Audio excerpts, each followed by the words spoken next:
Olá, investidor! Seja bem-vindo a mais um vídeo do canal Holder Grafista. Nesse vídeo aqui eu vou trazer por que eu acho que, na minha opinião, faz muito mais sentido investir em bancos do que investir em renda fixa. De uma maneira bem simples. O que acontece? Nesses últimos dias, enquanto eu estava trabalhando, eu comecei a pensar e comecei a ter insights sobre essa área. E eu comecei a pensar se valeria mais a pena ser sócio de um banco e estar exposto às rentabilidades ali dele, ao crescimento dos lucros com o passar dos anos, ou se valeria mais a pena, quem sabe, eu pegar e investir em renda fixa e emprestar para empresas, por exemplo, através das debêntures, emprestar para instituições financeiras através dos CDBs, ou até mesmo para pessoas físicas, como algumas plataformas hoje em dia já disponibilizam isso. E nesse vídeo aqui eu vou trazer a conclusão da minha análise no final das contas. Bom, no final das contas nós conseguimos já ter uma noção que acaba valendo mais a pena investir em bancos devido ao fato deles reinvestirem os lucros deles. Por que isso acontece? Porque empresas que estão na bolsa, elas normalmente pegam uma parte dos lucros delas e distribuem para os acionistas através dos dividendos.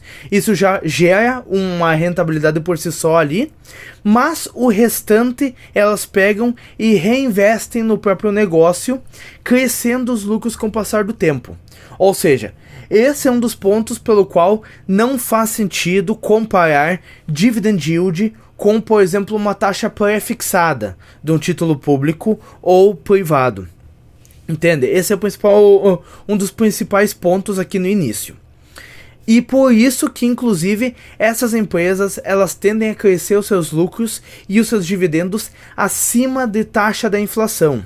Ou seja, elas acabam já substituindo um pouco essa questão dos títulos atrelados à inflação, que é uma rentabilidade fixa mais a inflação. Mas eu vou explicar por que isso acaba acontecendo. Primeiro, acesso a produtos privilegiados. O que acontece? Os produtos que a gente tem acesso hoje em dia para investir são produtos que, no final das contas, já passaram pelo crivo dos bancos, pelo crivo das corretoras, e eles não quiseram investir naquela taxa. Eles, quem sabe, julgaram que não fazia sentido, que era muito risco.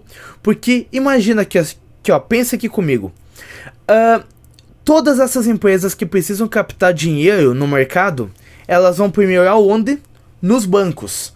Se elas vão buscar com os investidores, ou é porque os bancos exigiram uma taxa de juros muito alta por aquele empréstimo lá e acabou não valendo muito a pena para a empresa e ela quer um empréstimo a uma taxa mais baixa, e para isso para o banco mesmo investir não vale a pena.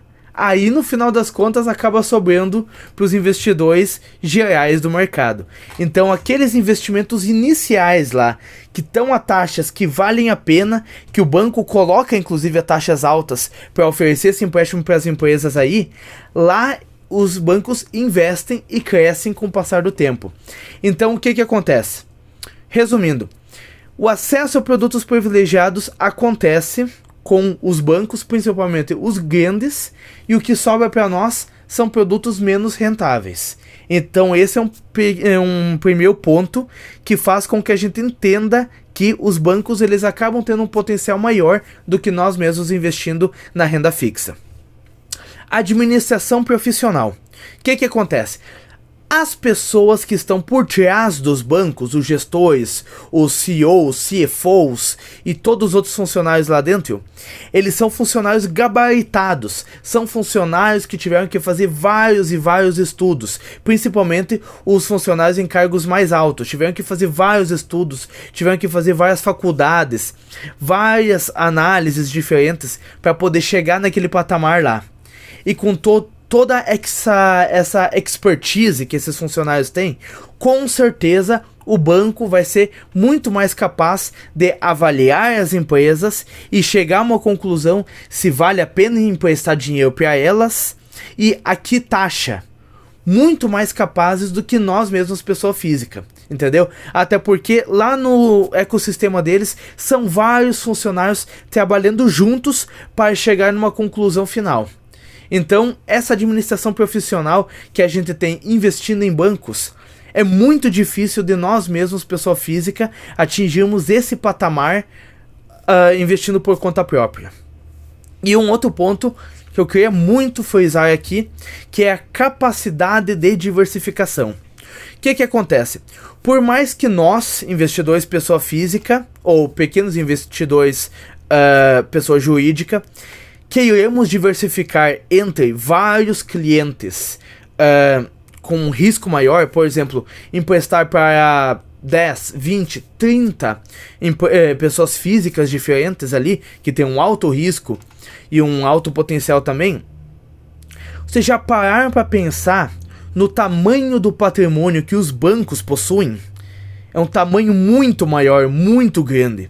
É claro que eles acabam emprestando para clientes maiores também, mas você concorda que a capacidade de diversificação com um patrimônio muito maior acaba sendo muito mais fácil, muito maior essa capacidade do que nós mesmos? Mesmo que nós juntássemos uma grande quantidade de dinheiro aqui na pessoa física, é muito difícil da gente conseguir diversificar entre várias debêntures diferentes, entre vários CDBs, entre várias pessoas físicas. E no final das contas, tu não vai conseguir acompanhar a rentabilidade aqui lá, conseguir identificar ali de perto quais são as boas oportunidades mesmo, para valer a pena diversificar nelas, enquanto que aqui eu já linko com o item anterior que eu falei aqui, administração profissional. Ao mesmo tempo que tem uma capacidade maior de diversificação, ela tá junto com uma administração profissional, no qual ela vai tentar identificar se vale a pena diversificar em algum segmento, em alguma empresa, em algum cliente específico ou não. Ou então passa para frente e joga para o mercado, entendeu? Fora que, além dessa capacidade de diversificação entre diferentes clientes, tem a capacidade de diversificar entre diferentes segmentos. Por exemplo, você quer emprestar para empresas do setor imobiliário? Ok, tu vai ver ali se tem possibilidade, se tem a disponibilidade de títulos ali. Você vai ver se tem, por exemplo, empresas do setor, sei lá, setor de saneamento básico, por exemplo. Setor bem previsível ali. Você vai pegar e vai procurar se tem alguma debênture dessas empresas ali. Muitas vezes não tem essa possibilidade. Porque essas empresas normalmente vão primeiro nos bancos tentar pegar empréstimo de lá. E com uma quantidade, uma carteira de crédito muito grande como os bancos têm, eles conseguem diversificar entre vários segmentos de empresas diferentes. Eles têm desde empresas de saneamento, até empresa de varejo, até empresa de várias áreas diferentes. Coisa que nós, através da renda fixa, também ficaria muito mais difícil, muito mais complexo para nós conseguirmos atingir esse nível de diversificação. Ok? Fora que nós temos um setor muito sólido, muito rentável de bancos aqui no Brasil, que inclusive, caso você não saiba, os bancos brasileiros são os bancos mais rentáveis do mundo. O ROI, o retorno sobre o patrimônio líquido deles, comparado a outros bancos do exterior, aqui ganham de lavada. É uma rentabilidade muito grande que os nossos bancos têm. Então nós devemos aproveitar os pontos fortes que a nossa bolsa possui. E é claro, é um setor-chave da economia. Não é à toa que está dentro dos setores BEST do Barsi. Ou melhor, do AGF, que criou esse acrônimo. É um setor-chave porque, imagina aqui comigo, o principal meio hoje em dia das empresas se financiarem é através dos bancos. Precisa ter os bancos lá para financiar a empresa. A maior parte dos negócios e inclusive das pessoas físicas são financiados pelos bancos, não são pelo mercado em geral. Enquanto que também os serviços bancários para as pessoas, não apenas empréstimos, mas transferências e até os próprios investimentos, tornam esse serviço bancário dos bancos extremamente essencial na nossa economia e faz com que seja bem pouco provável que a gente deixe de ter bancos no futuro, e principalmente que os grandes bancos que nós temos hoje em dia no mercado brasileiro acabem falindo. É uma coisa bem pouco provável. Então, devido a todos esses pontos que eu falei, a possibilidade dos bancos reinvestirem os seus lucros e continuarem crescendo, o fato deles terem acesso a produtos privilegiados, a administração profissional que eles possuem, a capacidade maior de diversificação, o fato de serem o setor-chave da economia, o setor essencial para a economia, e o fato de nós termos os bancos mais rentáveis do mundo, eu acho que todos esses pontos aí realmente mostram que, no final das contas, faz mais sentido investir em bancos. Tu vai, no longo prazo, tender a ter uma rentabilidade melhor do que investindo na renda fixa. São alguns insights aqui que eu tive esses últimos dias, e à medida que eu fui tendo ideias aqui para montar esse roteiro, eu fui anotando eles, ok? Muito obrigado por ter assistido até aqui. Eu espero muito que esse vídeo tenha te agregado de alguma forma, tenha te ajudado, mesmo que tenha abrido a sua mente apenas para vermos o quanto faz sentido investir em bancos no Brasil.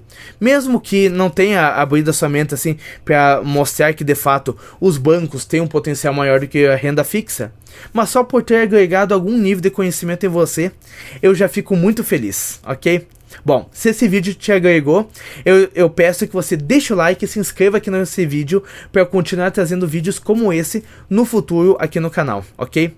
Muito obrigado por ter assistido até aqui novamente. Até o próximo vídeo. Tchau!